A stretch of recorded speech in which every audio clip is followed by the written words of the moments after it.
This is Catherine Parker from The Haunting of Hill House. You're listening to Derek Thomas and the Monday Morning Critic podcast.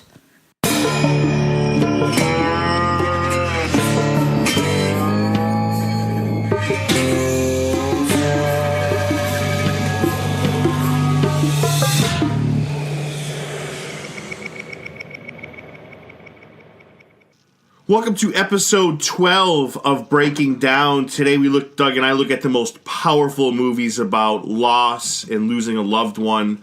First, before we get into that, let me welcome actor and friend Doug Hutchison. Doug, back again. I'm very happy. Good to have you aboard again. Hey, Derek. Good to be here again. I can't believe this is number 12. It's got 12. A dozen. Yeah, and in the can. Yeah, and I got to say, Doug, I'm once in a while I can look at some. You can't really get honest numbers, but I can get a feel for downloads. And the last 2 episodes we did about your directors that you've worked for was heavily downloaded, so that's a good thing. Wow, that's great. Yeah. So that's a good thing.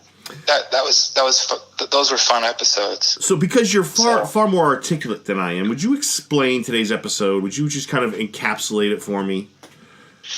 Well, I don't know if I'm far more articulate than you, but I will definitely attempt to explain it. Hey, everybody out there. Derek and I were inspired to take on our next topic, and we initially called it Breaking Down Loss, meaning films, our top 5 films plus a wild card. That deal with the loss of a loved one, somebody close to you, a family member, a friend, a loved one, a spouse, and it was it was actually inspired by the fact that Derek recently lost his father. And when I say recently, how long ago was that now, Derek? About a month, yeah. Yeah, so it's very fresh. And Derek is going through you're going through your own stages of grief. And I, too, witnessed my father, lose his second wife a couple years back, Barb. And I watched as my father went through his stages of grief, and sometimes it was very, overwhelming. For example, my dad's he doesn't really cry a lot. I've only seen him cry maybe twice in my life. I think once when we had my little puppy got run over by a car, and my dad was devastated by that, and then one time too, he got this really bad back injury, and he was basically crying out of pain. Those are the only 2 times I can remember as a child witnessing my father crying. But after he lost his second wife, Barb, I was living with him for a while, and he would go down in the basement at times and start going through boxes of memorabilia that he and Barb had saved, pictures, photo albums, different things. And I would hear my father through the vent up into my room from the basement, just racked with sobs. I mean, just sobbing like a baby. And I just laid there and it took everything inside of me not to run down and hold him in my arms, but I knew that this was part of the process. He needed to go through this on his own. And, afterwards, of course, I gave him a big embrace, a big hug, but it's just so fascinating to me when we lose someone. So anyway, our topic today, basically our top films about loss, but it goes a tad deeper because that leads to grief and then ultimately letting go. And so these are our top 5 plus wild card films about loss, grief, and letting go. Yeah, that's really well said. As I said, I could not have articulated it that well. And yeah, so it's like my list. Before we go into it, I feel like a lot of it is movies that my father and I watched together and loved, and many of them are movies that remind me of my dad. And we'll talk about like stages as we go along and so forth. But it's just, before we get into it, it's just so weird how it works, right, Doug? So because in my job I work with kids, and when I work with them, I don't forget my dad, but there's ways of just taking off like my emotions like a jacket, leaving them at the door. And then when because kids make you feel better about life, right? They're just fantastic kids. And then when I leave, during the day, I put the jacket back on, and that's kind of when emotions come back to you again. It's like, and they come back and they hit you at the oddest times. Like if I'm watching a movie, I just sob. Or like you mentioned your dad just basically going downstairs. Like I get that. Like I have those moments where I'm driving, or I have to pull over, or I'm in a parking lot where it's like, I know it sounds weird, but there's times, and I don't think I'll ever get over it. Like I don't think there's ever going to come a time where, like, I'm not a big, like, I feel like me personally, I can't speak for other people. I'm not a stages of grief kind of guy. I just feel like I kind of, all of them hit me all at once, and I don't ever feel, anger seems to be the head of the pack, but, I don't know, I feel like there's times where I just need 5 to 10 minutes because I can't speak, and then there's times where talking about him like today makes me feel better. And then, he was my best friend. He was my movie buddy. He was a guy that I loved beyond belief. And my list in some ways is composed of memories of him and movies that I believe are very effective in dealing with loss. Yeah. Well put. I can imagine what you're going through, and you're right. It's never going to end. And one of the common denominators I found in all of these movies that came to me as I was preparing for our show today, that is the common denominator, that it never does go away. Grief never goes away. It just transforms as life and time moves forward, marches forward. Yeah. It transforms, but like I said, the common denominator, it appears in the movies that I came across that like really touched me. It's always that theme, that it doesn't go away. It just transforms. Yeah, and you and I are going to go back and forth with 5, and I got to tell you, oh my God, I had a tough time narrowing it down from 20. It was so hard. It was so hard. There's movies it's so funny because with me, I too, like, as soon as we talked about it, I jotted down 5. Like, I just went, okay, those are my 5.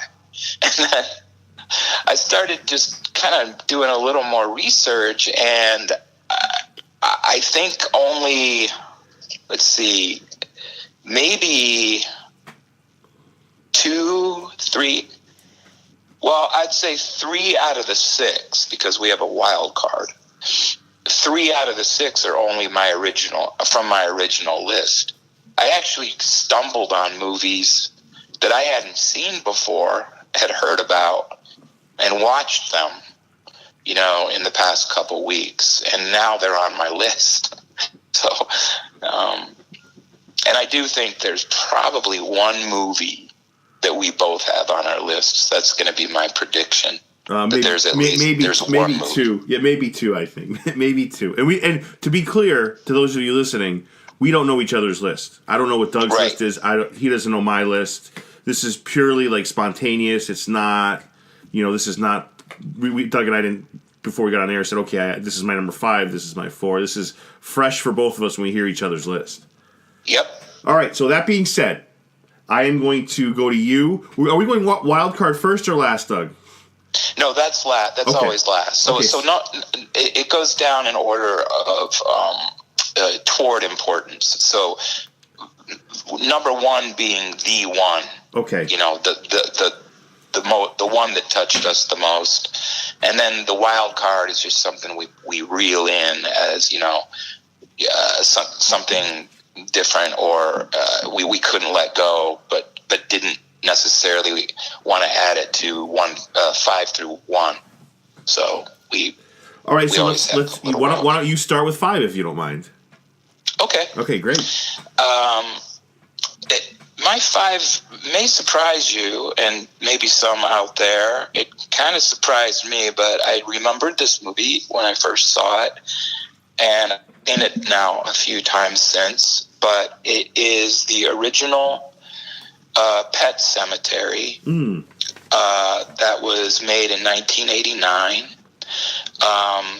adapted from the Stephen King's 1983 novel of the same name. Now, I do have to say, by the way, to our audience, that with most of these movies that I have to warn you that there's a spoiler alert, because I want to touch upon what happens in these movies, and in so doing, some of them more than others, but I might be giving away a lot. So just FYI, spoiler alert, if you're listening and you haven't seen Pet Sematary, and you want to see it without my without my reflections on it, then you might want to put your fingers in your ears for this one. But Doug, anyway, let me say before you go on, I think we've given them enough advance warning since 1989, where if they haven't seen it yet, now it's on them. Right. Okay. It's directed by Mary Lampert, and she basically, after Pet Sematary, she went on to do Pet Sematary 2 in 1992, which wasn't really received as well as the first Pet Sematary. She did a lot of music video, documentaries, a lot of TV movies. I think she went into TV. She did an episode of Blacklist in 2016, an episode of Arrow in 2017, etc. The cast, I really didn't recognize, except for Fred Gwynne. Most people would know that actor. He played Herman Munster in that old TV sitcom, The Munsters. He's in the film as well. And basically, the plot revolves around a family, the Creeds. They moved from Chicago to rural Maine. Stephen King loves putting his settings in Maine because that's where he lives. So a lot of his stories take place in Maine. But anyway, the family, they befriend this elderly neighbor by the name of Judd Crandall, and that's played by Fred Gwynne. And he eventually shows them an isolated, it's called the Pet Sematary, in this forest behind their home, and it's where people go to bury their pets after they lose their pets. Later on in the movie, the family's pet cat by the name of Church is run down on the highway in front of their home. Their home sits kind of like back from the road, but it's kind of a busy road. It's not like a super highway, but there are a lot of like Big Mac trucks that come down the road and fly down the road. And so the cat gets run over on the highway in front of the home. And Judd, the neighbor, and Lewis, who, by the way, is a doctor, that's important to know. He's the dad, Lewis. They end up burying the cat, not in the Pet Sematary, but there is a place beyond the Pet Sematary that's this old ancient Micmac burial ground.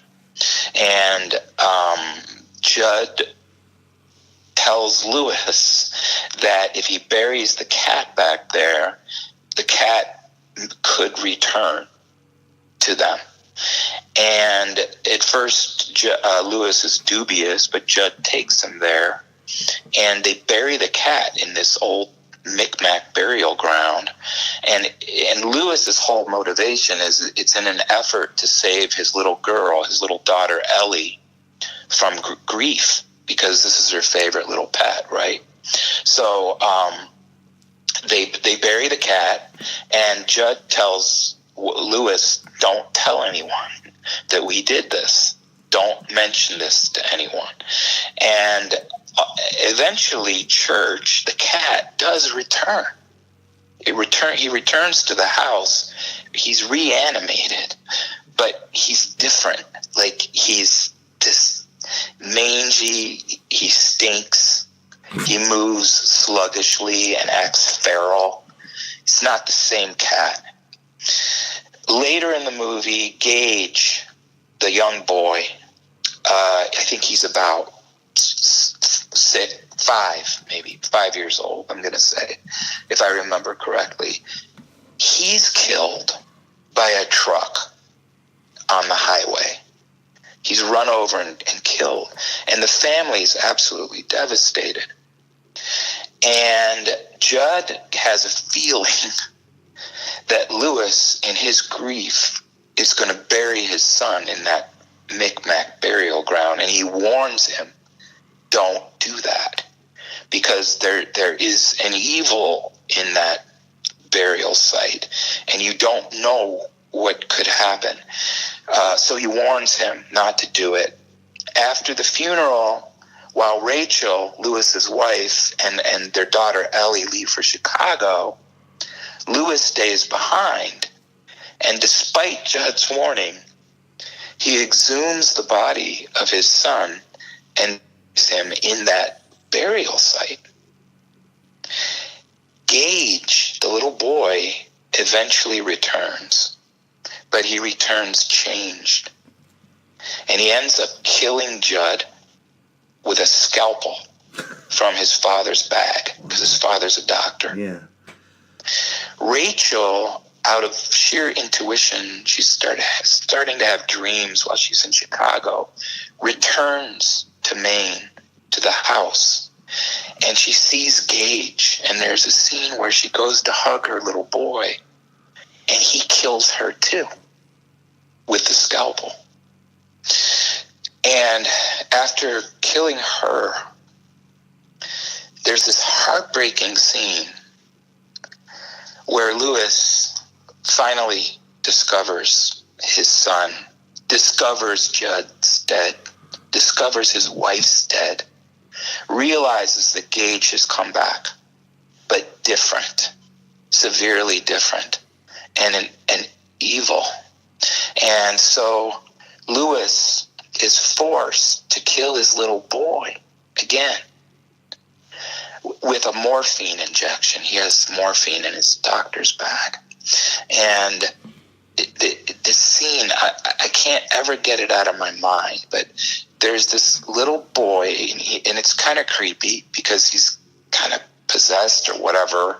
He's from coming out of that burial ground, but he's still a little boy. And he looks, and when they have this encounter, Gage looks up to his father and he says, "Daddy." And the little boy playing him is so sweet and innocent looking, despite the fact that he's got this scalpel behind his back. And Lewis knows what he has to do, and this actor's so good. He tears start springing to his eyes, but he holds his hand out and he says, "Come here, son. Come here, Gage." And as Gage starts walking toward him, the director, the editor, they interspliced scenes of Gage and his dad in happier times. As Gage is walking toward his father, who's about to and needs to kill him. It just really is effective. So ultimately, yes, Lewis sticks the hypodermic into his son's neck, and Gage, as the morphine's going into his neck, he just starts crying like a little boy, like a little baby, almost just like he's being wounded But here it's his dad. And then after he's injected, he looks at his father with this look on his face, this little innocent look on his face, like almost like, why did you do that to me, Daddy? And then he walks away, he stumbles away, and you hear him say under his breath, no fair, no fair. Like they were playing a game or something. Wow. He walks around the corner, and ultimately, yes, he dies. Now here's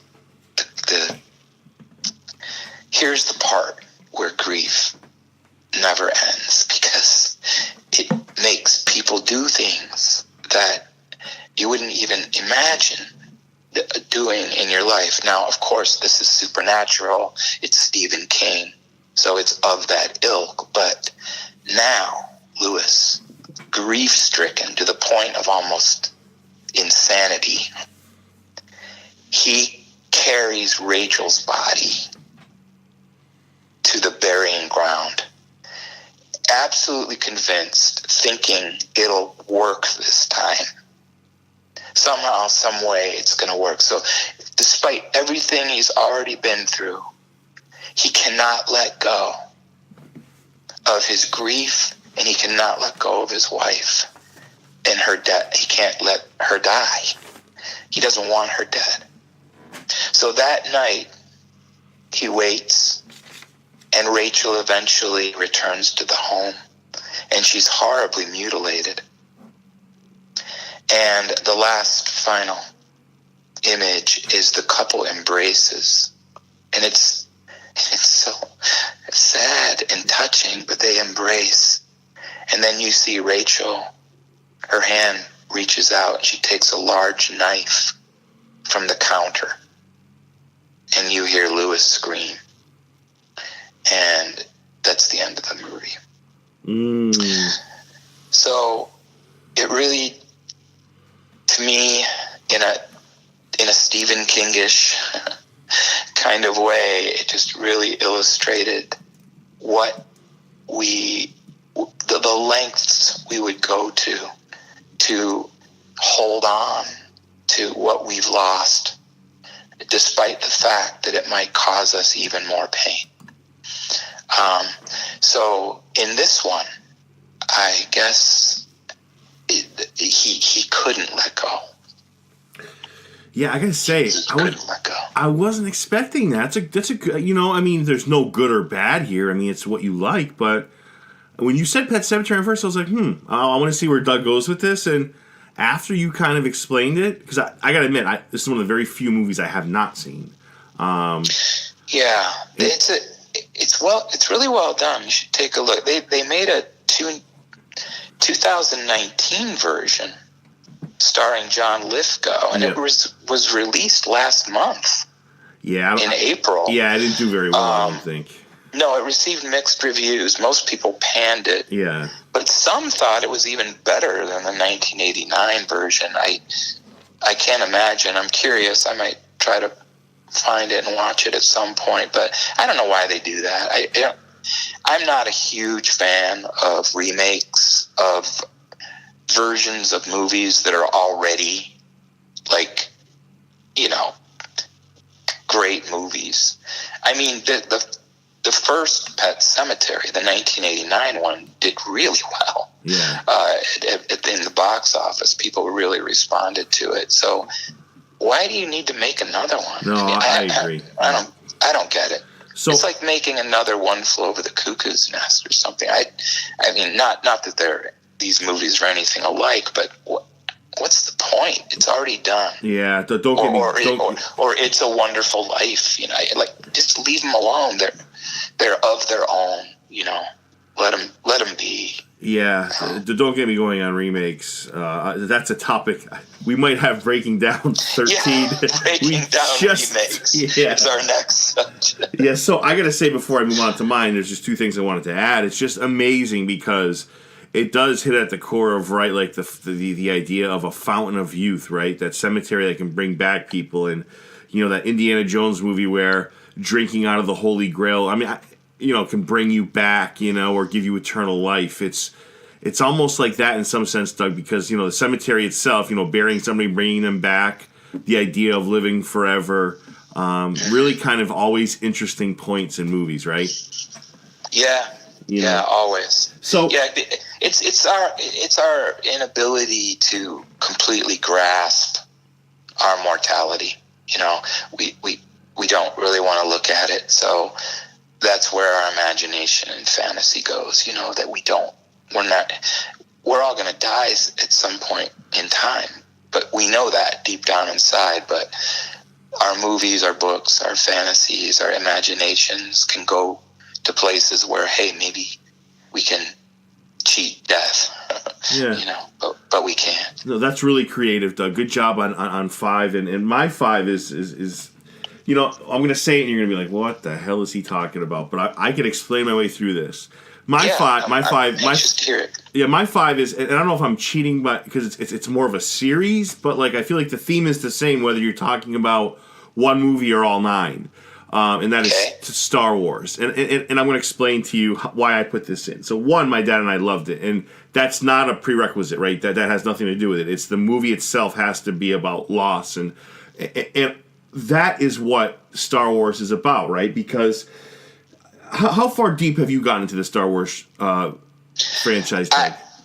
I've got to be honest. I've never really followed it. So I think I watched the very first Star Wars movie, and after that, I was never really, taken on the ride. Yeah, and I got to say, a lot of these characters that have been with us since what? I think the first one came out in 77 or 78. 77. Yeah. 77. And this is why Disney is catching a lot of flack now, is they're killing off. It just seems like a lot of these older characters that people just absolutely adore. Keep in mind, there's been a lot of Make-A-Wish kids. There's been adults that have 6 months to live, 5 months to live. When Star Wars movies are coming out, and I give Disney a lot of credit for this, they've allowed them to see early screenings. That's how powerful these movies are to people, right? They've allowed early screenings. And the reason is because the movie, it's about lightsabers, it's about, all that other stuff, guns and, good versus evil, and for sure. But the main part of Star Wars is it's about losing, it's about life, it's about religion, right? May the Force be with you. A lot of people, say that in a cheesy way, and it's kind of a good greeting for, best wishes, Doug, right? May the Force be with you. But I got to say, and most Star Wars fans would agree with this, it's a lot closer to when you say "May the Force be with you." It's almost like saying "Go with God." Almost I'm not saying that, and I'm not a religious person, FYI. But I think it was Francis Ford Coppola, somebody in that realm, went back and forth with Lucas because Lucas wanted forever to talk about, try to explain scientifically the Force, and it's just complete bullshit because anybody who knows about the Force in Star Wars knows that it's absolutely hinting at something bigger than life, right? Very much like religion. And and I hinted at these characters that we love, like Princess Leia, Luke Skywalker, Ben Kenobi, all these wonderful people, Han Solo, that we've known for 40 years, that have now passed on, and we love these, we embrace these characters as family. And I know my dad and I had the same favorite character. We both loved Yoda because Yoda's like a prophet, right? Very, very much like a prophet that you see in these religious texts, in these religious stories, religious movies. Yoda, I know it sounds really corny to me talking about a little green man that's a prophet, but a lot of Yoda's words are so great, and they're so just moving. And I don't know, man, this it's always about loss, and the spirits come back, and Luke Skywalker loses his life, and it even took on more of a meaning in the last movie, The Last Jedi, where Carrie Fisher died before the release. So when Luke Skywalker, and this is a huge spoiler, but the movie came out 2 years ago if you haven't seen it yet, when Luke Skywalker is going to face the enemy, which is, Leia's son, who's gone completely rogue, he's just evil to the core, Luke's kind of leaving to go fight him. He says, goodbye to Leia, and he he kisses her on the forehead. It's just such a awesome scene. And one of the things that he does, Doug, is he says no one's ever really gone, and it's just such a beautiful, touching moment because Carrie Fisher, one, has passed on in real life, but two, you're watching these two great actors just say goodbye to each other. It's just it's really beautiful. Wow, yeah. What a profound parallel. Yeah, and it also, the other thing is the struggle with faith, right? Because those that are quote-unquote evil are the ones that think the Force is just complete bullshit. Whereas the good embrace the Force. They know its power. They know that the Jedi are promoters of the Force, very much like prophets or apostles. And that's how I see it. Maybe I'm misconstruing how that's supposed to go down, but I don't know. I love Star Wars, admittedly, partially because my dad loved it, and we both watched it together, but more so because of... And the real Star Wars fans see it as so much more than, good or bad. Like the Marvel movie that came out recently, Avengers, it was okay. I liked it a lot. It was a good movie, but it doesn't have the depth, I think, that Star Wars has, right? Because movies like Marvel, they're superheroes. Any death will eventually be reversed. In Star Wars, it's not. I mean, you see somebody come back as a spirit, but they're gone. They're not coming back, right? So it's the same way you would pray to somebody that is gone. It's just, I love Star Wars. I think Disney maybe could have done a better job handling some things, but overall, it's just and I maybe could have put it higher. I really could have, but I know how much it meant to my dad, and I know how much the entire series has meant to me as well. Wow, what a great choice on so many levels. I love that you chose that Star Wars. Just based on the fact that it was a bonding between you and your dad, and then everything you just laid out. The loss of the characters and didn't the actor who played Chewbacca recently died? Yeah, Peter Mayhew. Yeah, good call. Peter Mayhew just died. He was 74, and I'm so glad you brought that up. I can't believe I forgot that. And now they have a new Chewbacca. They've had one for a while. He kind of passed the mantle slowly. The new actor's name is Joonas. It's pronounced like Joonas or Jonas, but it's like Joonas.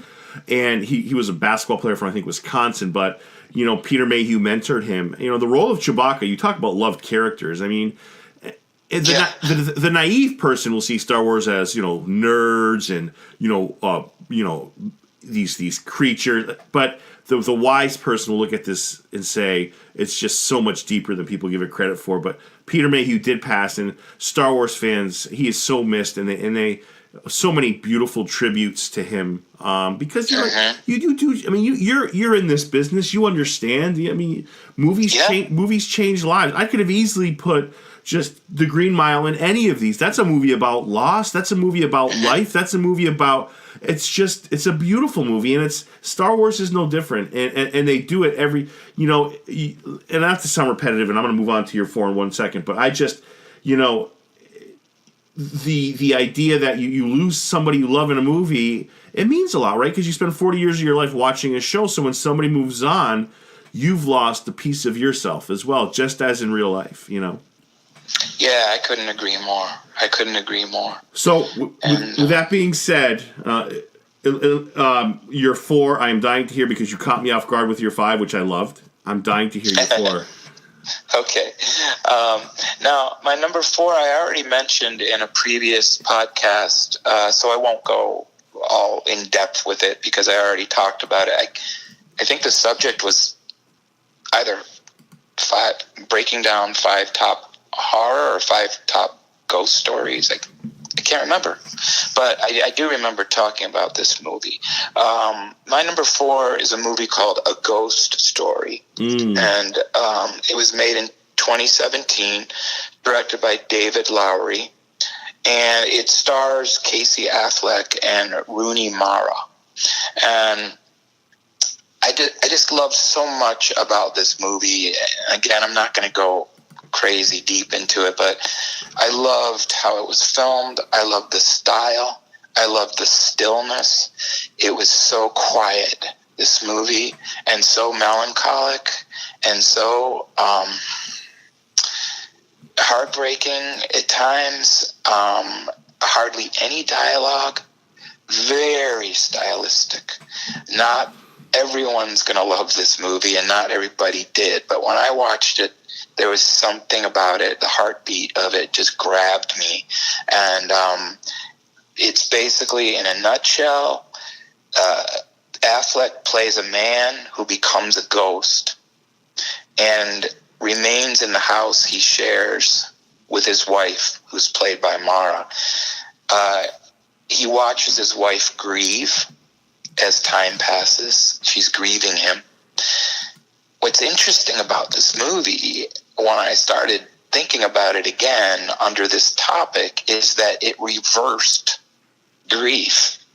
Because the movie primarily is about the ghost grieving versus the person left alive. I mean, yes, she does grieve him. Yes, as a ghost, he does watch her grieve, but then he's there to watch her move forward. And he stays in the same place, in the house. And what's kind of cool about the style of it, if nobody's seen it before, is when we're talking about him being a ghost, it's not a spirity kind of thing, or, you know, he's transparent. The director, for some reason, decided that he was going to make Affleck a ghost under a sheet. Yeah, he's legitimately... He looks like Casper the Ghost. Yeah, yes. With 2 eyes, two hollow eyes, and he's a sheet. Yes. It's fascinating. So he watches his wife grieve as time passes. He watches as she listens to a song that he wrote for her, like some really touching scenes in this movie. And then as time passes, time merges. So it's so fascinating. And the wife eventually moves out. She finds another partner. He has to watch this. And he gets angry and starts throwing things around the house. And she eventually moves out. The house becomes abandoned and derelict, and then the ghost stays in the house, probably because he has to stay where he died. I don't know. But he stays in the house, and he watches a family move in, and then after time, he watches as the house is bulldozed over, and then the ghost is propelled into the future. I know this sounds really crazy, but it's all part of this stylistic filmmaking. But the ghost is propelled into the future where he actually sees a skyscraper built in place of the house that he and his wife had lived in, and he jumps off of the skyscraper, and then he's suddenly transported into the 19th century, where he's now witnessing a family of settlers who are building a house. And you're under the impression that they're building the house on this land that his house eventually was built on in the present, now past. So, and he watches this family of settlers as the daughter hums the song that he wrote for his wife when he was alive. It just gives me chills to just even talk about it, and because I don't know. It's a great movie, Doug. It's a great movie for sure. Great call. Yeah. And after the family's killed by Indians, he watches the daughter decay into the grass. Wow. And then decades later, he's the ghost watching everything happening again. His past self and his wife moving into the house.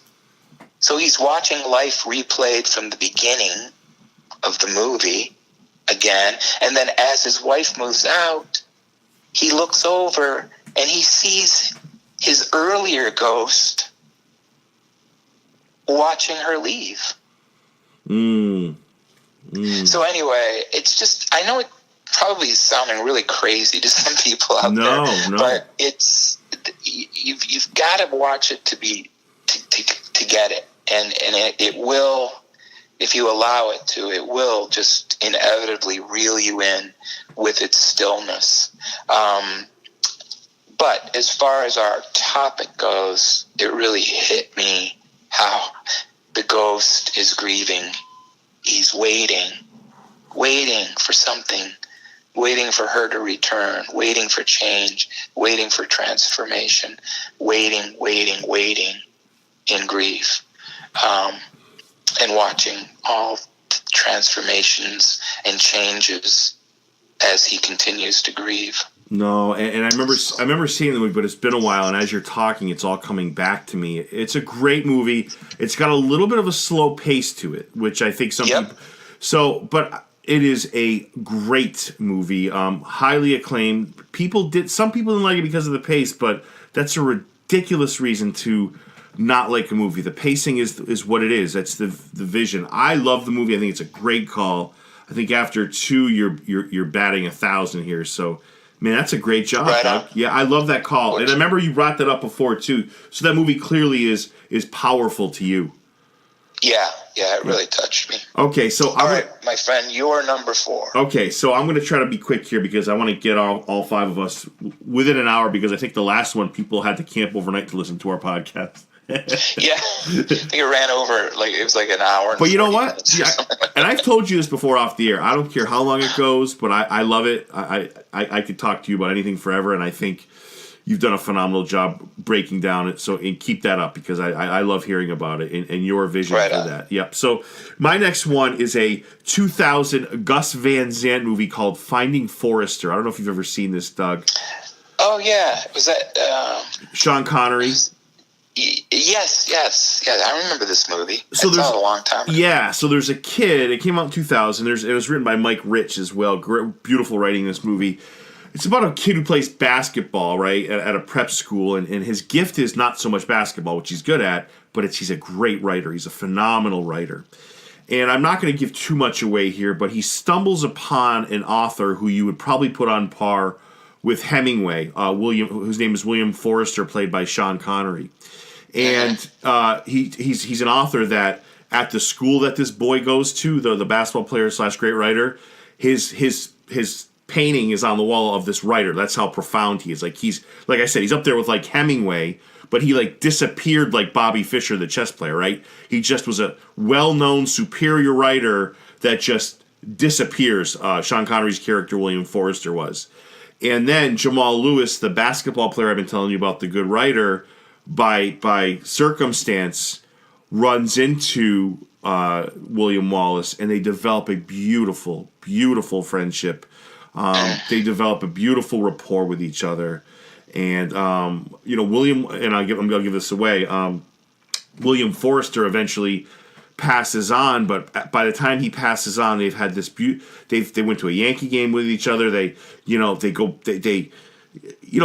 just got sick of people, right? So William Forrester that's why he kind of went into hiding. He just had it with people, and believe me, I can relate to that. I've told you this too. And I think this is an absolutely beautiful movie, and one of my favorite parts, Doug, and I'll wrap it up with this, is William Forrester knows he's passing on, but Jamal doesn't. He finds out one day that, Matt Damon, who plays an attorney, comes to the school and says he's left you this letter and his collection of books. It's a really beautiful scene. Oh, wow. But the letter, and I loved, and there's a good chance, Doug, I might be emotional through all 5 plus my wild card, but I'll try not to be a wuss here. But he gives him the letter, and I just wanted to read quickly what the letter says to him, because the whole movie's about this friendship, and it's not all it's not beautiful. I mean, they have times where they stop talking to each other, they fight, they argue. It's what friendships are. And he says, "Dear Jamal, someone I once knew wrote that we walk away from our dreams afraid that we may fail, or worse yet, afraid we may succeed. You need to know that while I knew so very early that you would realize your dreams, I never imagined I would once again realize my own. Seasons change, young man, and while I may have waited until the winter of my life to see the things I've seen this past year, there is no doubt I would have waited too long had it not been for you." How great is that? Wow. Oh, that's beautiful. So Finding Forrester is my number 4. and I'm going to kick it over to you for any comment, and then your number 3. Wow. Well, my only comment is wonderful choice. Yeah, that's beautiful. Yep. Wow, that letter just really touched me as well. Wow. So, dying to hear your 3. Nice call. Yep. My number 3 is a film called Away from Her. It was made in 2007. It's a Canadian film. Mm-hmm. And it was written and directed by actually an actress as well called Sarah Polley. It stars Julie Christie and Gordon Pinsent. And basically the story centers around a couple, an elderly couple. And the wife begins developing Alzheimer's. And they both decide to eventually move her into a nursing home where she ultimately and eventually loses virtually all memory of her husband. And not only that, but in the home, she begins to develop a romantic relationship with another nursing home resident. And so the husband ultimately is faced with letting her go. The loss of his wife, not physically, but emotionally and mentally having to let her go and move on with her life with this new person in the nursing home because of her disease. She can't remember him. And there are just some heartbreaking scenes in this movie at the very beginning when he starts seeing the signs of the dementia. There's a scene where they're washing dishes and she's drying and she dries off the skillet and walks to the refrigerator, opens the freezer and puts the skillet in the freezer, and he's watching her. And I was just like, oh. And then I'm not going to give away the ending if anyone hasn't seen it, but the end scene between them is one of the most touching scenes I've ever seen and witnessed and experienced in a movie. It's just so it just kills me, but it's so beautiful at the same time. This movie actually did really well. It received 2 Oscar nominations. I think Julie Christie for Best Actress and Sarah Polley for Best Adapted Screenplay. And then it won 7 Genie Awards. The Genie Awards are kind of like the Canadian version of our Academy Awards. So it won 7, including Best Motion Picture from the Academy of Canadian Cinema and Television. So it's a beautiful movie. It stirs your heart, and it's about loss and letting go. Yeah, and I swear you've talked about this one too. So this movie clearly too, Doug, has an impact on you. I mean, this movie. I thought maybe I did, but I wonder what subject was that on. I can't remember, but I know you love this, and that's awesome because that's how it should be. It should be movies you're passionate. But maybe I'm wrong. Maybe you talked about it in conversation because we always talk movies. So I can't remember if we did it, if I talked about it in a podcast or if we talked about it off. But I'm pretty sure this movie's pretty special to you, I think. Yeah, it is. Away from Her.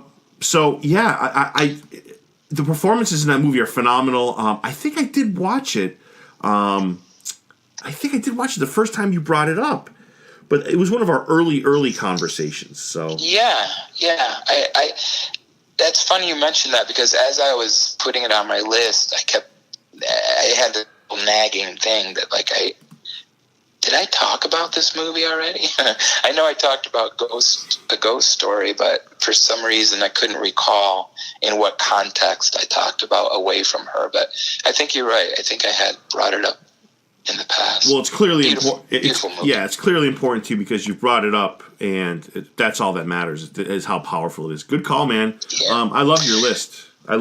Thank you. I love yours too. What's number 3? So for 3 for me is a 2007 Mike Binder movie called Reign Over Me, REIGN, Reign Over Me. It's about a guy who loses his family in 9/11. He loses both daughters, he loses his wife, and he loses his dog. And Adam Sandler plays the man who lost his family. I'm going to tell you, Adam Sandler produces garbage, like but every once in a while, Doug, he realizes that making a phenomenal movie and using his God-given ability, because Adam Sandler has a ton of it. And I'm not talking about as a comedic actor. I'm talking about as a dramatic actor. Adam Sandler is as good as they come. But for the most part, his focus is on making money, and some of the movies he's put forth lately are complete trash. Reign Over Me is the opposite of that. It's one of his best movies. It's one of his best performances, and it's absolutely filled with heart. Like I said, the man loses his entire family in 9/11, and the whole movie is about he's completely, I don't want to say lost his shit, Doug, but he's lost himself. He's as most people would, right? Because he's lost I think his daughters were like 7 and they're very young, 7 and 9, and he lost his wife. And while all this is happening, Doug, he's battling the wife's parents, right? Because one, they think that he doesn't care because of how he's reacted to the loss here, and they're going to court because they don't believe he's mentally stable to kind of continue on, and they have this they're going back and forth, and the whole time he and Don Cheadle, who was also amazing in this movie, Adam Sandler and Don Cheadle are best friends, and the movie's about Adam Sandler's character, Charlie, trying to not ever live a normal life again, but just maintain and get through every day. And I know you hear 9/11, it sounds very depressing, but there's a phenomenal scene outside the courthouse because they're battling in court, right? And I'm not going to give out why, but they're battling in court. And basically, his wife's parents, who the wife has passed, his parents think Adam Sandler doesn't care anymore. They think he, doesn't want to talk about her. And I'm not going to do any acting here, but I did want to kind of read this because it does give a gist of why this is such a great movie. He stops. He's walking away from the two parents and stops, and then turns around to both parents and says, I don't need to talk about her or look at pictures, because the truth is, a lot of times I see her on the street. I walk down the street, I see her in someone else's face, clearer than any pictures you carry with you. I get that you're in pain, but you've got each other. You've got each other. And I'm the one who's got to see her and the girls all the time. Everywhere I go, I even see the dog. That's how fucked up I still am. I look at a German Shepherd and I see our goddamn poodle. And he kisses the parents and he walks away, and it's like, wow. It's like, I'm telling you, if you haven't seen this, Doug, it's Adam Sandler at another level. It's phenomenal, and it absolutely is one of my most favorite movies of all time. Never mind a movie about grieving and loss. I absolutely love it. Number 3 for me. Wow. Yeah, no, I have never seen this movie, so I just wrote it down. Another great recommendation that I'm definitely gonna dig up and watch. That sounds very powerful, and I'd love to see Adam Sandler, Oh, tear it up he's so good, and he's not good in like a cheesy way. He's just fucking good. He just digs deep, and it's like, where the fuck is this guy in every movie? Like, I get that it's a guy who lost his family, but you have this ability. Like, at what point does making money trump using your ability in every freaking movie? I don't know. I have a love-hate with Adam Sandler because he's selling people short a lot of the time. Yeah, I agree with you. But, a lot of it might not be completely in his hands. It's just sometimes the way Hollywood works. It's almost like he has the Jim Carrey curse. Yes. Yes. Jim Carrey is another example. Jim Carrey's done some pretty awesome work, and not just, his crazy faces and craziness, his funny stuff. But it seems like people, they're so used to seeing him, as a certain type, that it's difficult to break out of that and allow him the freedom to play other roles. Now, I don't think that he's not capable of it. Just like you're saying, Adam Sandler isn't. But maybe they just fall back on what they know, what the public knows, because they got to pay the rent. I don't know. Yes. But yeah, I know what you mean. So I got to tell you, we're breezing along here, and we're off to your 2. Okay, well, my 2 may be on your list. I'm not sure. This is the one I think may be on your list. I believe we've talked about it already before, so again, I won't go too much in depth with it, but it's a movie that you recommended to me. You always have great recommendations, and I follow up with them. This is a movie called A Monster Calls, made in 2016, directed by J.A. Bayona, and he also directed another one of my favorite movies called The Orphanage. The plot basically tells the story of a young boy named Connor, played by an actor, Lewis McDougall, wonderful little actor. He's a child whose mother, played by Felicity Jones, another really wonderful actress. She's terminally ill. One night he's visited by a monster in the form of this giant anthropomorphic yew tree. It's this giant tree that rips himself out of the ground with his roots, and he's played by Liam Neeson. And he tells the kid that he, the monster, is going to come back to tell the boy 3 stories. And all stories ultimately will be dealing with stages of grief. And in the movie, in the most fantastical, imaginatory ways. Sigourney Weaver's in it. She plays his grandmother. She's fantastic. This movie received really positive reviews, but it unbelievably underperformed at the box office. I think it grossed $47 million worldwide on a $43 million budget. So it didn't make a lot of money, but boy, when I watched it, I couldn't hold back my emotions. It's a very, very powerful movie. Yeah, it's about grief. Yeah, and loss. it's also my 2, so we might as well just have finish up the discussion. That's your 2. It is my 2. Okay. I had a feeling. Yeah, I mean, you are so right with what you just said, because if movies were based on merit and what they should have been received as, this should have been one of the all-time best movies. I mean, it really is, especially about loss, because I hope I'm not going too far when I say that there's a wonderful scene, because Liam Neeson is perfect. His voice is as the monster, right? Where he's holding Connor over his mother's grave, and the whole movie's about telling the truth. For the kid to just say, get it out, get what is it? And he just eventually, I'm not going to say what he says, but he screams something, and Liam Neeson's just the tree has him in his hands. He's like, tell me the truth, tell me, and he's yelling and yelling. And then the kid comes through with what he has to say, and it's just I know. Yeah, the movie's. I'm not going to ruin this for people. I'm not going to go into a, spoiler thing here, because A Monster Calls is one of the best movies in history. And I agree. If you haven't seen it yet, you're doing yourself a disservice. It's based on the Patrick Ness screenplay, who I've tried very hard to get on the show, and I've come up empty. Perhaps he had to bounce, but I'm going to tell you, Doug, you and I remember you telling, and I hope you don't mind me sharing this, but I remember you said you were watching it with family, and some of your family members were openly moved too. So yeah, I was actually watching it with my father, who I said just not as recently as you in your loss, but it had been maybe a year and a half after the loss of his wife. But again, it doesn't go away. And yeah, I looked over at one point and tears were streaming down his face. Yeah. And I made the mistake of, because I wanted to rewatch some of the movies I was going to talk about with you, and I was watching this on the treadmill, and I'm like, this is not a good idea, because people are going to wonder why a 6'1", 240-pound man is weeping on a treadmill.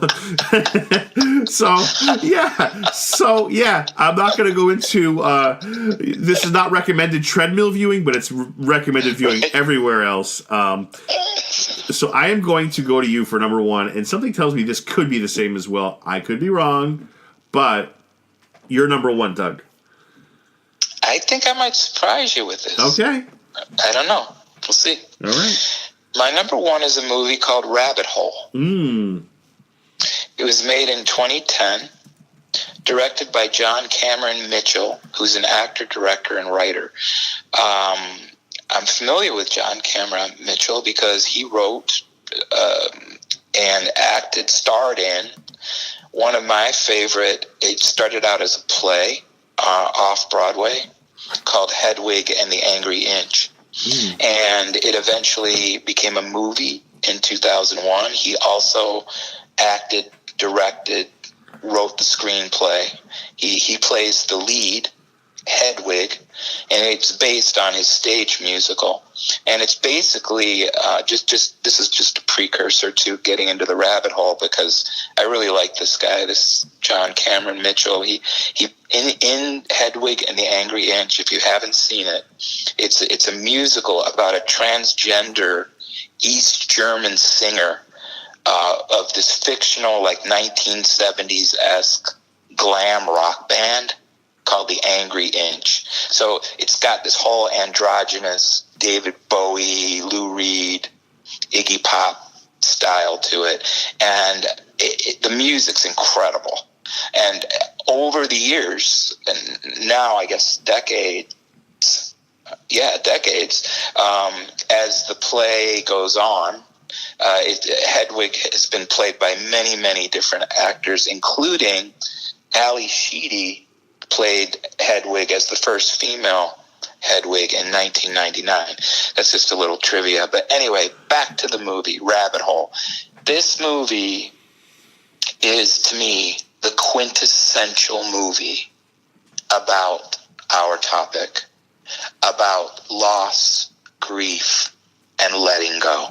And this movie reminded me a lot of you, only because I know you've shared with me how you are in this anger phase right now, and you know it's just been elevated post the loss of your father. This movie stars Nicole Kidman and Aaron Eckhart, and Diane Weist is in it too. I love her.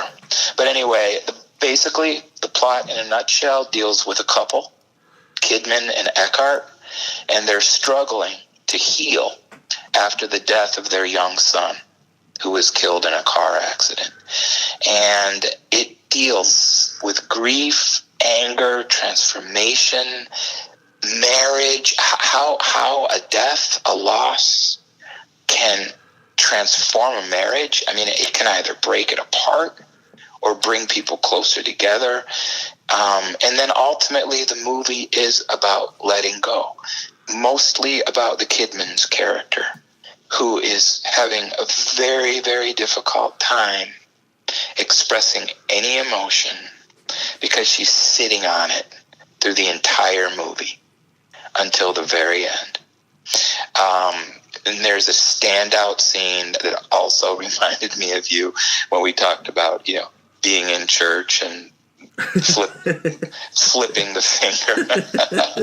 But there's a scene, I won't give anything away by sharing this one little scene, but she and Eckhart are attempting to take a group grief therapy class, where they sit around in a circle with other people who've lost loved ones, and everyone expresses themselves. And the Kidman's character's absolutely not into it at all.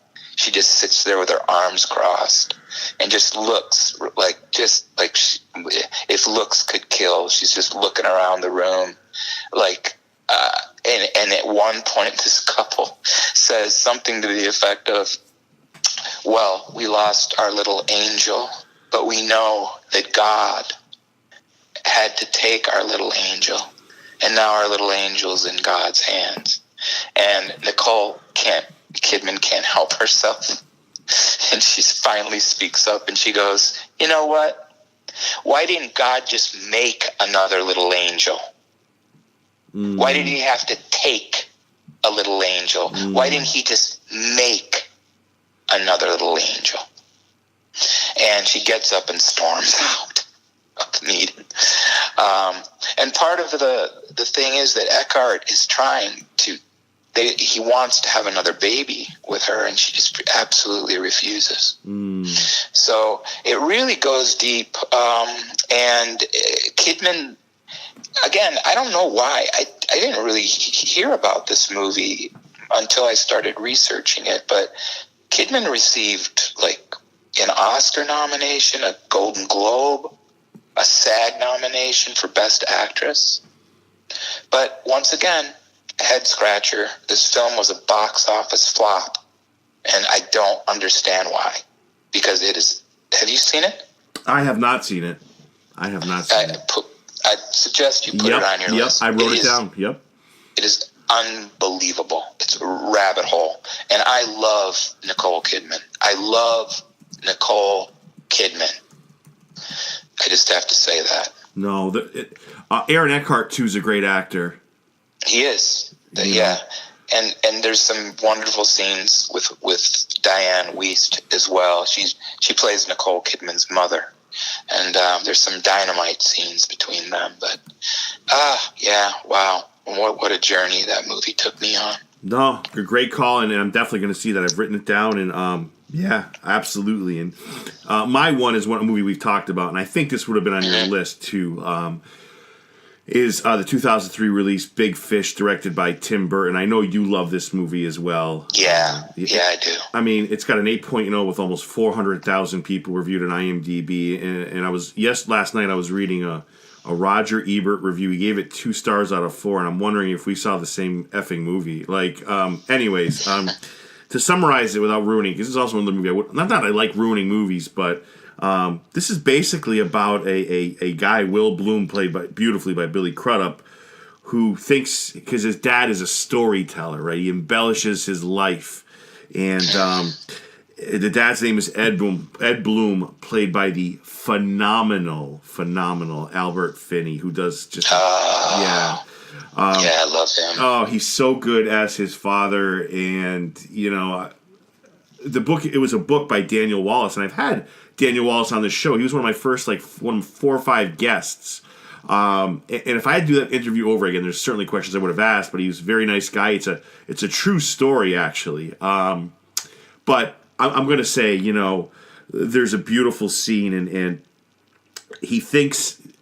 Will thinks his dad's just a bullshitter who's been talking about because his stories are so far over the top. They involve people that, giants and monsters and literally big fish, and he thinks he's so full of shit. And when the dad passes away, and this is one of the toughest scenes I've ever had to watch, right? And I haven't watched it since my dad passed, but I know he loved this movie. Is that when they have the funeral for the dad, right? And there's a scene in the hospital too, which I'm purposely skipping past. But when they go to the funeral, Will starts to see all the people that he thinks his dad was full of shit about attending the funeral, and it was like, Oh, it is so fucking good, Doug. And it is on so many levels. And it's just like a guy like Tim Burton uses his skills to just, he's so gifted. And the dad was like bigger than life. And for those of you who haven't seen it, the movie trailer is amazing. And this movie is so good for so many reasons. And there's an awesome quote that Will says about his dad that makes me think about mine, and that is, he says to him, a man tells his stories so many times that he becomes the stories. And then he says they live on after him, and in that way they become immortal. So, yeah. Yeah. He becomes immortal. Absolutely. So that's my one. It's beautiful. Beautiful. Yeah, it was difficult not to put that on my list because it is one of my top, but I had a very strong feeling that you were going to have that. No, and I knew that's why you did it, so I thank you for that. So I appreciate it. Yeah. Yes. No, beautiful movie. And you know what? Albert Finney, speaking of, loss, recently died, and I look, people die all the time and leave us, and everyone's dealing with loss in some fashion. But when celebrities go, they happen to be mentioned. I don't take a lot of creed in that. Like a lot of times I'll hear about somebody passing, and I'll go, "Oh wow, I remember that. Wow, they had a long life and contributed a lot and left their legacy." But I'm rarely like moved to tears about it. It's just like, okay, they're gone now, but they live on in their movies, just like the character in Big Fish. That's right. Lives on in his stories. But man, when I heard Albert Finney died, I don't know why. That one hit me hard. I actually did cry. Yeah. And maybe I don't know. I've loved his. We talked about this off air, but one of our favorite Scrooges is Albert Finney's Scrooge, the musical. So good. Yeah. And maybe I just grew up with him so much and followed his career so much that it felt like when he did pass on, I lost someone close to me. I really felt that when he died. But yeah, good call. So Big Fish. The wild card, which is always a surprise. I'm dying to hear yours. Yeah, this one surprised me too. But I don't know if you've ever heard of it, but there is a movie out there called The Babadook. Yes. You recommended this to me, and I watched it. No, you didn't. It's a scary movie. It's a scary movie. I've seen this. I saw this with my dad. Yes, The Babadook. It's about. Well, I know what it's about, but it's a scary movie, isn't it? It is. Yes. It's a horror movie. Yes. But no, I didn't recommend it because I'd never seen it before. I watched it for the first time about a week ago. Oh, okay.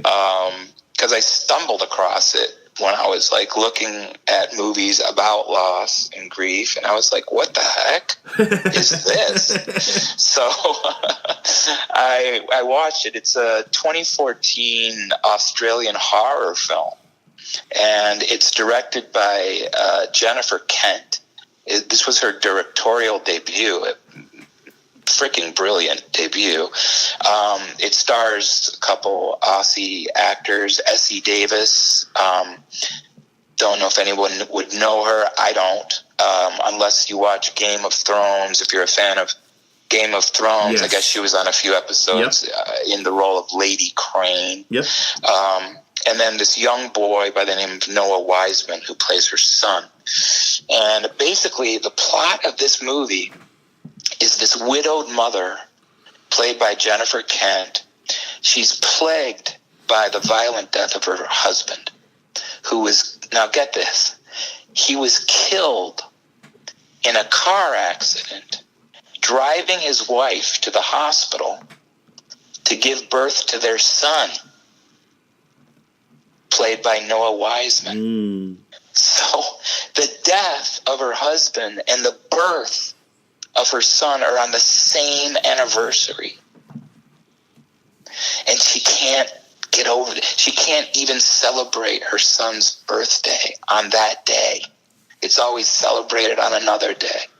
And she's holding so much inside and so much about it inside. She is somewhat ostracized by her son, and she can't completely wrap her arms around him, and she cannot let go of the loss of her husband. So as the movie unfolds, the son, who's he's very different little boy, he's obsessed with a monster lurking in the house called the Babadook.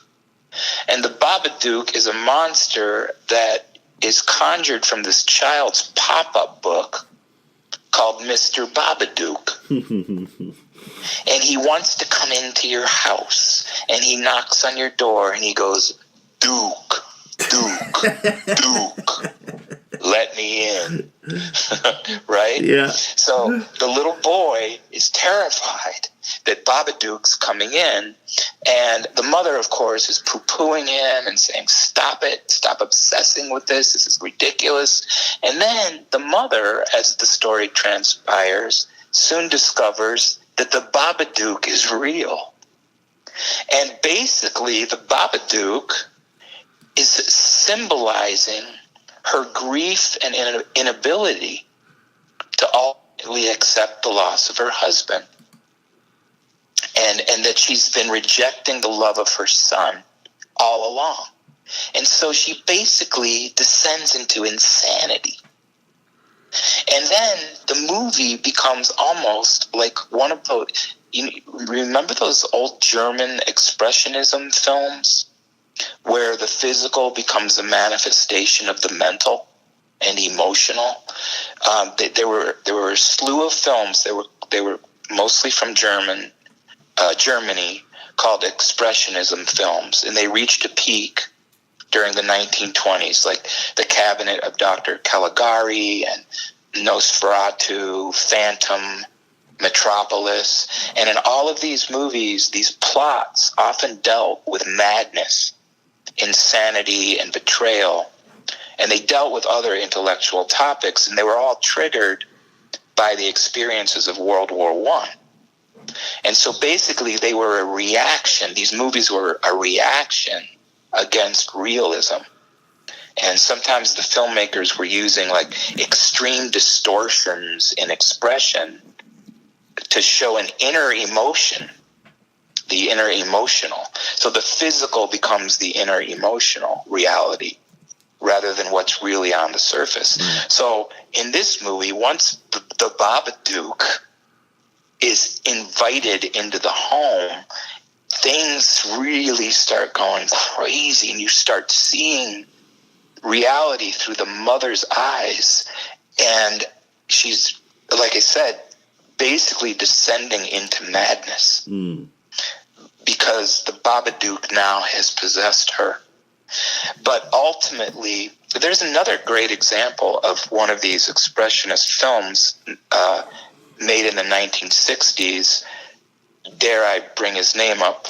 Roman Polanski. You know what I think about him personally, Yep. But if I can put that aside, I have enjoyed a handful of Polanski's movies. He made a movie in the 60s called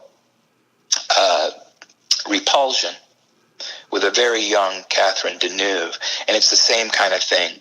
You watch her descend into madness, but as she does, you see it through her eyes. Her whole apartment, her whole home becomes distorted, and all of these awful things are happening. Well, it was an inner expression. It's an outer expression of her inner emotion, and that's what happens in this movie, Babadook. So basically, the moral of the Babadook is that you need to, because he says in the book, in the little pop-up book, you will never get rid of me, ever. Once I'm in, you'll never get rid of me. Yeah. And so ultimately the core of the story is that the mother needs to accept the loss of her husband. She needs to grieve the loss of her husband, and it will transform, and it will change, and it will ultimately become less painful, but it will never, ever go away. The Babadook stays. Yes. And I'll just leave it with just a little blurb from the child's book, Mr. Babadook. He says, "I'll wager with you, I'll make you a bet. The more you deny me, the stronger I get. Whether adult or child, best to give me a home. Put the welcome mat out with a room of my own. And accept that I am here, and from you I have grown. Keep me smaller in size, I might leave you alone. If it's in a word or a look, you can't get rid of Babadook."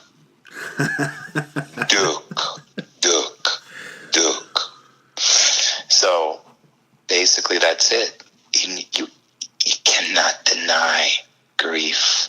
You cannot deny loss. And you know what? It's never, ever, ever going to go away. It may become smaller. It may become less painful down the line. It may become something that you only think about now and again. But Babadook's here to stay. No, that's a genius call, and you know, it's such a unique take on death. You know what I'm saying? It's Doug. It's like such a. It works as a horror movie too. It's a phenomenal movie. It's so good. Yeah, it is, and yeah, I don't think I can say it. It does leave you on a positive note. Yes. It's not a dismal note whatsoever. Right. Even though Babadook, you can't get rid of him. It does end on a hopeful note, which I really loved. I love that about horror. I'm not. Well, I suppose Pet Sematary doesn't necessarily end on a positive note, but I do love when there's redemption at the end of horror movies. Me too. Me too. You know, instead of leaving you like, with love. But anyway, there you go. That's my wild cards. What's yours, my friend? Oh, great call. By the way, Haunting of Hill House is kind of one of those movies too, where it leaves you in a good place when you're done, right? Oh yeah. Yeah. So. Yeah, definitely. So I gotta say, I struggled. There was two, and I know you get mad. I'm not gonna bring up the other one. There was two movies here where it was like, oh my god, they're identical. But to separate myself, I said, what movie would I watch if I had time today to watch a movie? And it would be this one. It is the 2011 release, We Bought a Zoo.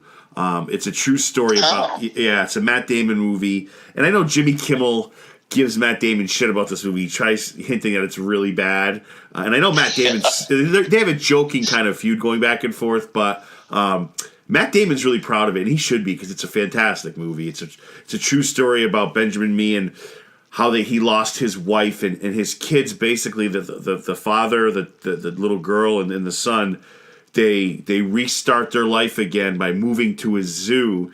And when they move to the zoo, they have to take care of the animals, and all this responsibility ensues. And it's just such a beautiful movie. Cameron Crowe's a really great director, and it's such a powerful movie. The boy is obviously angry because he lost his mom at, like, I want to say he's 12 or 13 at the time, and the father, he's battling that. He's obviously clearly misses the mother, and the zoo and dealing with these animals has kind of brought the family together, and it's got a beautiful score to it. It's got beautiful music to it. This is where Cameron Crowe is one of those directors that he realizes the importance of music. Just a real powerful movie, and there's a scene at the end where he brings Matt Damon's character, Benjamin Mee, brings his kids into the diner where he met his wife, and he's reenacting. He goes, I didn't want to go up to her, but I had to. She was so beautiful, and she appears in the stall where he said she's not really there, but you know what I'm saying. Just the viewer sees her, the kids obviously don't, but he's like, I saw her there. She was so beautiful, and the way he describes it and the way the kids see his vision by his words, and it's just a beautiful movie. It's so well done. It is so underappreciated. It is a 2011 release. We Bought a Zoo, and people really love it. The ones that know it really love it. I can't say enough good things about this movie. Well, that's going on my list as well. So before I've never seen it. Yes, and I think you'd love it because you appreciate good movies. And before I let you go and wrap up, was there a movie that didn't go on your list where you were so close to putting it on? Well, Big Fish. Yeah. Yep. Yeah. I would say that was the one. There were a couple others. What was on my initial list? I can't remember now. I know I had, like I said, I had about 3 that ended up. One of them was Big Fish. Right. But I can't remember the other 2. I'll have to give that some thought. How about you? The one movie I struggled with because it belongs on this list. It could be number 1 on most people's list. is the 1993 release My Life with Michael Keaton, where he's diagnosed with liver cancer. Oh yeah. And he takes time out to film because his wife is pregnant, and he takes time out to film his life for his unborn child, basically giving the child tips about life. Do this, don't do that. When you shave, make sure you don't use hot. Like, he's giving the child tips that a parent would give if he were alive, but he's recording these tapes so when the child comes of age, he or she can then rewatch the tapes. It is really a phenomenal movie and so well done, so creative. Did you mention Nicole Kidman before? Was she in one of the movies you talked about, or no? I don't remember. Probably, but because I just love just about everything she's done. Yeah, she is so good in this. Oh God, I had a tough time leaving it off because, and I'm glad we had a chance to mention it because it is very good. He's diagnosed with kidney cancer or something like that, and instead of kind of moping and he is sad about it. He says, "You know what? This is an opportunity to create a catalog of tips of life. A chicken soup for the soul for my unborn child." I don't know, man. First, let me just say, in wrapping up the interview, thank you for letting me be a candy ass and vent. This episode's been fucking phenomenal just listening to you speak and your list, but just more from a personal point where I got some things out that I needed to get out. Yeah, you're not a candy ass. It's beautiful. Your connection to your father is beautiful, and that's just like in Big Fish. That's eternal, Derek. It's eternal. Yeah. And it's just wow. I don't know. There are no words. That, but it's just it's of the heart. You miss him for a reason. It's called lost for a reason. Right. It's called grieving for a reason, and it's the human condition, and it's both tragic and beautiful at the same time. That's just the way it is. Yeah, you would have liked him, Doug. He was a fucking fantastic guy who had a huge heart, and I miss him every day. Well, I wish I could have met him, but I am very blessed to know his son. No, that's very sweet, Doug. And I'm going to end on that note because that's really cool. And thank you so much. And to everyone else, stay tuned for episode 13 right around the corner. Doug, thank you so much for coming on today. It was my pleasure, Derek. I look forward to the next one. Everybody have a blessed day, night, week, wherever you're at in your life. Have a blessed life.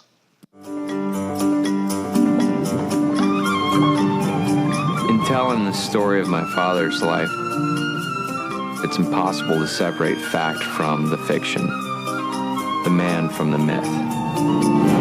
The best I can do is to tell it the way he told me.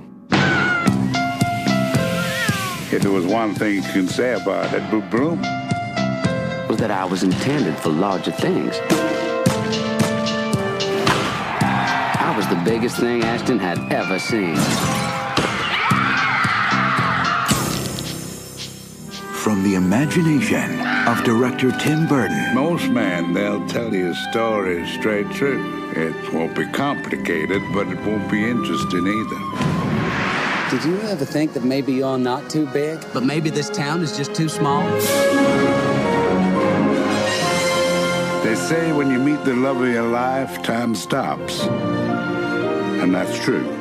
Your mother was never supposed to marry me. She was engaged to somebody else. Forget it, kid. Don't waste your time. She's out of your league. You don't even know me. Sure I do. You were hot stuff back in Hickville. Edward Blue! But here in the real world, you got squat. Now, I may not have much, but I have more determination than any man you're ever likely to meet. Sandra Templeton, I love you and I will marry you! I was drying out. Dad, I have no idea who you are. What do you want, Will? Who do you want me to be? Just yourself. Just show me who you are for once. Discover an adventure as big as life itself.